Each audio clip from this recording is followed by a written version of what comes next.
आज का ये एपिसोड शुरू करने से पहले एक छोटी सी बात। क्या आप भी अपना पॉडकास्ट बनाने की सोच रहे हैं? तो एंकर ट्राई कीजिए। ये पॉडकास्ट बनाने का सबसे आसान तरीका है। नंबर 1, ये फ्री है। नंबर 2, इसमें कई सारे ऐसे टूल्स हैं जो आपको अपने फोन और कंप्यूटर पर रिकॉर्ड और एडिट करने की फैसिलिटी देते हैं। नंबर 3, आप अपने पॉडकास्ट को डिस्ट्रीब्यूट भी कर सकते हैं, जिससे इसे स्पॉटिफाई और दूसरे प्लेटफॉर्म पर सुना जा सके। तो डाउनलोड कीजिए फ्री एंकर ऐप या विजिट कीजिए anchor.fm पर अपना पॉडकास्ट स्टार्ट करने के लिए। ये तो थी एक छोटी सी जानकारी, और अब शुरू करते हैं एपिसोड का सिलसिला।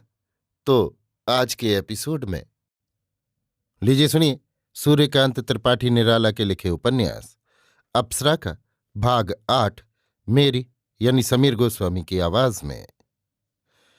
अदालत लग रही थी। एक हिस्सा चारों तरफ से रेलिंग से घिरा था। बीच में उतने ही बड़े तख्त के ऊपर मेज और एक कुर्सी रखी थी। वहीं मिस्टर रॉबिन्सन मजिस्ट्रेट बैठे थे।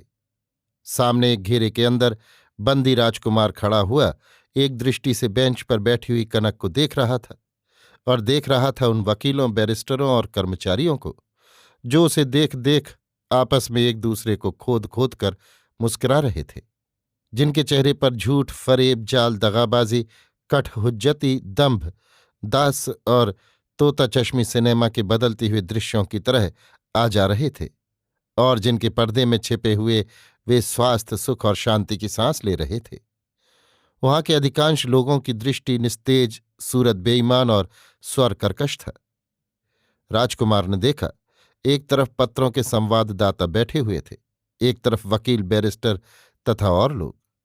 कनक वहां उसके लिए सबसे बढ़कर रहस्यमयी थी। बहुत कुछ मानसिक प्रयत्न करने पर भी उसके आने का कारण वो नहीं समझ सका। स्टेज पर कनक को देखकर उसकी तरफ से उसके दिल में अश्रद्धा, अविश्वास तथा घृणा पैदा हो गई। जिस युवती को ईडन गार्डन में एक गोरे के हाथों से उसने बचाया, जिसके प्रति सभ्य महिला के रूप में देखकर वो सभक्ति खिंच गया था, वो स्टेज की एक नायिका है। ये उसके लिए बर्दाश्त करने से बाहर की बात थी। कनक का तमाम सौंदर्य उसके दिल में पैदा हुए इस घृणा के भाव को प्रशमित तथा पराजित नहीं कर सका। उस दिन स्टेज पर राजकुमार दो पार्ट कर रहा था, एक मन से, दूसरा जबान से। इसलिए कनक के मुकाबले वो कुछ उतरा हुआ समझा गया था। उसके सिर्फ दो एक स्थल अच्छे हुए थे। आज फिर कनक को बैठी हुई देखकर उसने अनुमान लड़ाया कि शायद पुलिस की तरफ से ये भी एक गवाह या ऐसी ही कुछ होकर आई है। क्रोध और घृणा से ऊपर तक हृदय भर गया। उसने सोचा कि ईडन गार्डन में उससे गलती हो गई। मुमकिन है ये साहब की प्रेमिका रही हो, और व्यर्थ ही साहब को उसने दंड दिया। राजकुमार के दिल की दीवार पर जो कुछ अस्पष्ट रेखा कनक की थी, बिल्कुल मिट गई। मनुष्य के लिए स्त्री कितनी बड़ी समस्या है, इसकी सोने सी देह के भीतर कितना तीव्र जहर। राजकुमार सोच रहा था, मैंने इतना बड़ा धोखा खाया जिसका दंड ही से प्रायश्चित करना ठीक है। राजकुमार को देखकर कनक के आंसू आ गए। राजकुमार तथा दूसरों की आंखें बचा रूमाल से चुपचाप उसने आंसू पोंछ लिए। उस रोज लोगों की निगाह में कनक ही कमरे की रोशनी थी। उसे देखते हुए सभी की आंखें औरों की आंखों को धोखा दे रही थीं। सबकी आंखों की चाल तिरछी हो रही थी। एक तरफ दारोगा साहब खड़े थे, चेहरा उतर रहा था। राजकुमार ने सोचा, शायद मुझे अकारण गिरफ्तार करने के ख्याल से ये उदास हैं। राजकुमार बिल्कुल निश्चिंत था।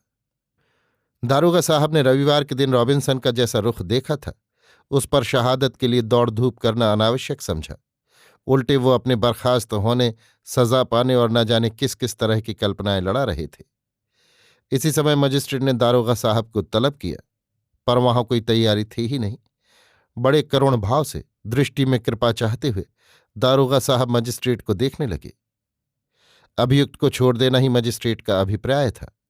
इसलिए उसी रोज उसके पैरवीकार मिस्टर जयनारायण से उसकी भलमनसाहत के सबूत लेना उन्होंने आरंभ कर दिया। सबूत गुजरते वक्त कनक एकाग्रचित्त से मुकदमा देख रही थी। राजकुमार के मन का एकाएक परिवर्तन हो गया। वो अपनी भलाई के प्रमाणों को पेश होते हुए देखकर चकित हो गया। कुछ उसकी समझ में न आया। उस समय का कनक का उत्साह देखकर वो अनुमान करने लगा कि शायद ये सब कार्रवाई उसी की हुई है। उसकी भावना उसकी तरफ से बदल गई। आंखों में श्रद्धा आ गई, पर दूसरे एक क्षण उपकृत द्वारा छुटाए जाने की कल्पना कर वो बेचैन हो गया।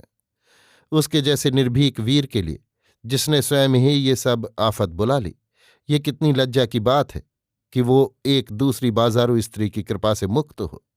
क्षोभ और घृणा से उसका सर्वांग मुरझा गया। जोश में आ उसने अपने खाने से साहब को आवाज दी। मैंने कसूर किया है, मजिस्ट्रेट लिख रहे थे। नजर उठाकर एक बार उसे देखा, फिर कनक को। कनक घबरा गई।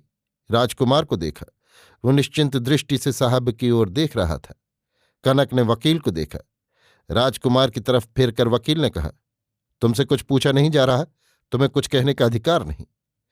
फैसला लेकर हंसते हुए वकील ने कनक से कहा, राजकुमार छोड़ दिए गए। एक सिपाही ने सीखचों वाली कोठरी की ताली खोल दी। राजकुमार निकाल दिया गया। वकील को पुरस्कृत कर राजकुमार का हाथ पकड़ कनक अदालत से बाहर निकल चली।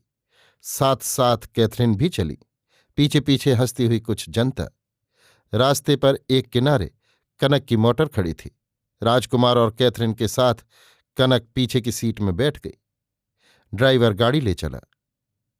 एक अज्ञात मनोहर प्रदेश में राजकन्या की तलाश में विचरण करते हुए पूर्वश्रुत राजपुत्र की कथा याद आई।